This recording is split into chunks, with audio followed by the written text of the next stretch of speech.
Po,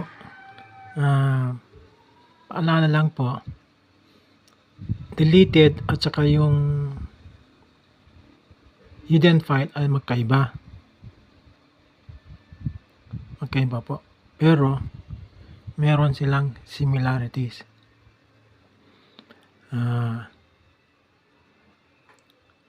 Yun lang po. Umpisahan ko na po ang ating tutorial. Tara na po. Bye! Hi guys! Ang susunod na aking tutorial ay paano i-restore ang hidden file. Ito example lang po. Una, i-restore natin mamaya yung mga hidden file. Magkaiba po yung hidden file at saka yung deleted file. Yun po ang kaibahan ni hidden at saka si deleted. So, dali po. Ay, pasensya na po kasi mababa yung memory ng isang cellphone ko, kaya mag-ipon muna ako para makabili ng mas mataas na memory ng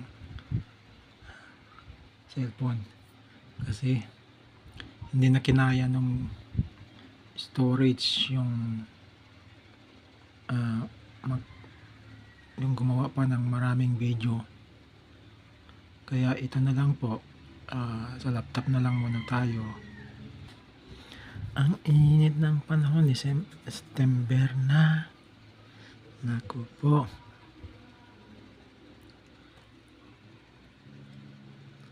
September na.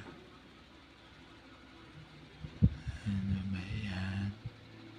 September na. Ang init. Ay nako.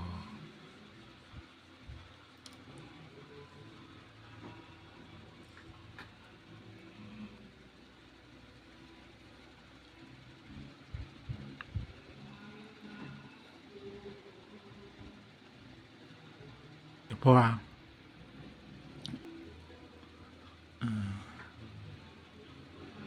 aksidente nyo pong di nyo namamalayan na punta kayo sa properties, tapos o kaya yung anak nyo or office mate nyo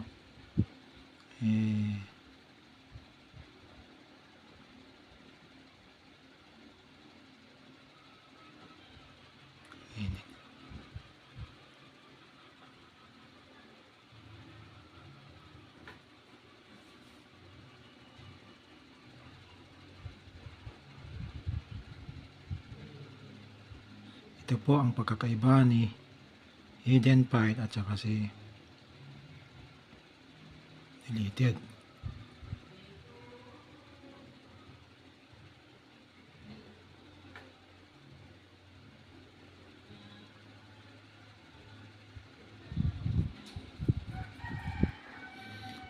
Ang init.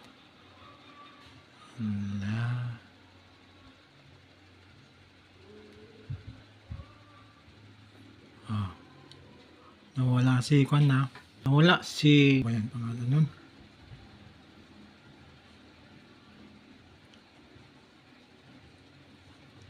Nawala yung isang file. Pa napansin nyo. Ngayon, ibabalik natin yan. Tingnan nyo. Wala si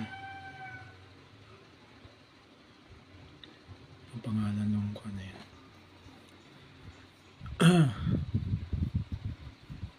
Mamaya madadagdagan po yun.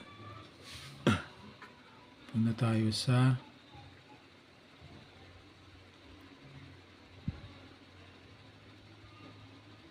computer. Punta tayo sa file. Tapos, yan. Ito yung sinasabing hidden file. So, yan. Apply. Tapos, okay. Tapos, exit tayo. Si eBay. Oh, yan na siya, si eBay.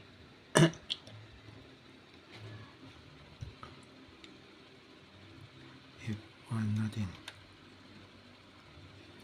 Oh,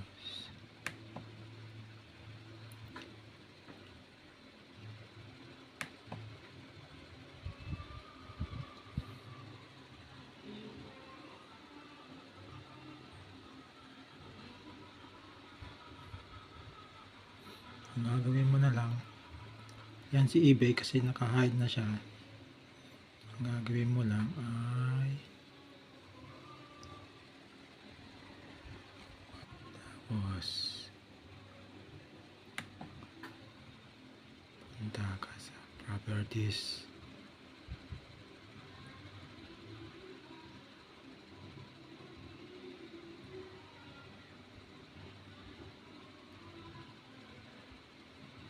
Yan. Yung siyang right. Tapos yan. Tapos okay. Tapos okay. Oh, yun. Bumalik na siya sa normal.